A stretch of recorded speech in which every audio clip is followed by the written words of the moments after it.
Hi, I'm Harry Morrow, Senior Investment Analyst at Loftus Peak.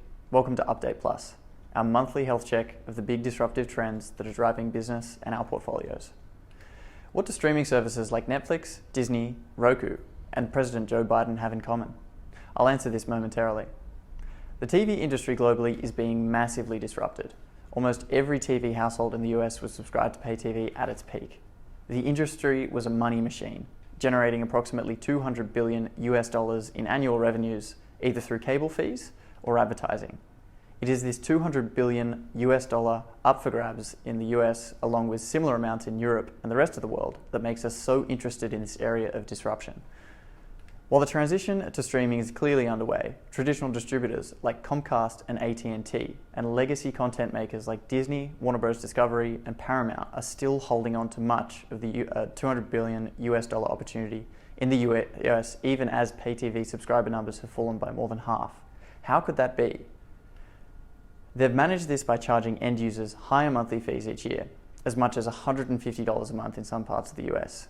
These higher monthly fees have prompted many to cut the cord and end their subscriptions, which in turn kicked off a vicious cycle where cable companies hiked monthly fees even higher to make up for lost subscribers. Sounds sustainable. To keep customers from cancelling their subscriptions, cable providers instituted a cancellation fee, which would disincentivize cord cutting and help them stem the tide of lost pay TV subscribers. Unfortunately for the cable companies, US President Joe Biden has now proposed a ban on cancellation fees. The removal of these fees eliminates another barrier for consumers to switch from traditional TV and is likely to accelerate cord cutting even further. So to answer the earlier question, both streaming services and Biden are accelerating cord cutting. So who wins and who loses? The obvious winners are the pure play streaming companies.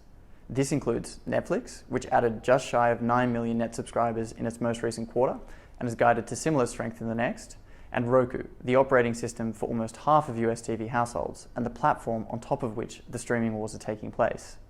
Less obvious winners include ad tech vendors that play key roles in facilitating the placement of streamed TV advertisements in an effective and brand-safe manner. The distributors of cable channels like Comcast and AT&T will see their low-margin businesses continue to deteriorate, but they've mostly moved on to distributing broadband internet services anyway. That leaves the legacy media players. It might surprise some that Disney, Warner Bros. Discovery, and Paramount are still mostly dependent on traditional TV revenues for the majority, if not all, of their entertainment bottom lines. In Disney's fiscal year 2024, the company generated $21 billion in revenue from its streaming services, including Disney+, Hulu, and ESPN+, but lost over $2 billion in operating profit on the segment. Meanwhile, the company generated $28 billion in revenue and a whopping $7 billion in operating profit from its traditional TV segment.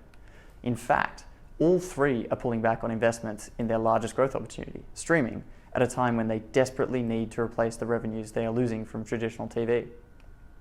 These companies have the most uncertain path of all the players, and Joe Biden's executive order doesn't make it any easier. Most importantly though, there is a long runway for many of the streaming winners previously mentioned. Over $60 billion are still spent on traditional cable and broadcast TV advertising in the US every year, and a larger amount spent on traditional pay TV fees. We expect the flow of these dollars to streaming to continue as viewership continues to shift to the better solution. That's all for this month. I'm Harry Morrow. This has been Update Plus. See you next month.